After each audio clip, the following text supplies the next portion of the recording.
आप लोग rehabilitation centre में जैसे कि मरीज़ पे काउंसलिंग करते हैं, ग्रुप थेरेपीज़ में उनको 12 स्टेप सिखाते हैं, 10 टास्क सिखाते हैं, CBT उनको पढ़ाते हैं।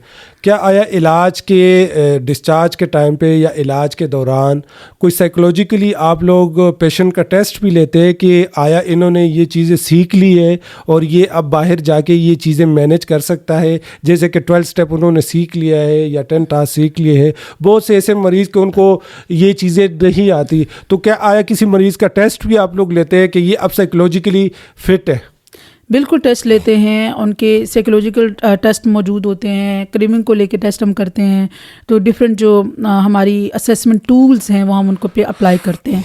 क्रेविंग मैनेजमेंट है, उसको क्रेविंग को असेस करने के लिए पहले इतनी थी, अब नहीं, उसके लिए टूल्स मौजूद हैं। डिप्रेशन, एंग्जाइटी जो है वो इस तरह, मोटिवेशन, इन सब के लिए जो टूल्स हैं साइकोलॉजिकल असेसमेंट हम इसको कहते हैं, तो वो उन पे अप्लाई किए जाते हैं। फिर उसके बाद हम डिसीजन लेते हैं कि आप पेशेंट जो है वो रेडी है, अब इसको जो है वो अपनी लाइफ में इन करना चाहिए, दोबारा से अपनी पॉजिटिव लाइफ शुरू करनी चाहिए।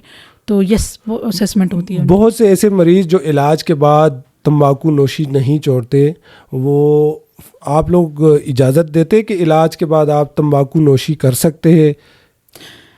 देखें, तम्बाकू नोशी अगर कोई मरीज़ करता है तो उसको हम ये नहीं कह सकते ये सोबर नहीं है। उसने रिक्रिएशनल ड्रग्स छोड़ दिए हैं। ट्रीटमेंट के बाद अगर वो स्मोकिंग कर रहे हैं तो उसको हम आउटडोर बेसिस पे टैकल कर लेते हैं, हम उनको मोटिवेट कर सकते हैं।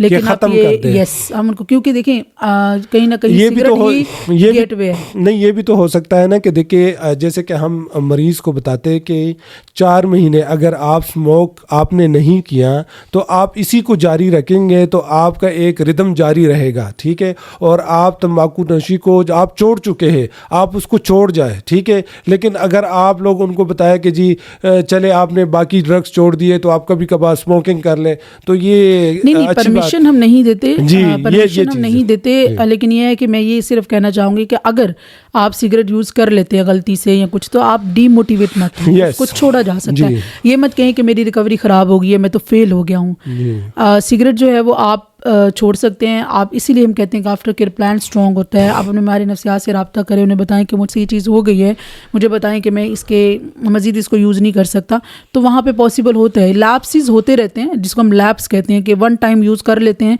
लेकिन उसको आप रिलैप्स नहीं कहते, इसीलिए फॉलो अप रखा गया है।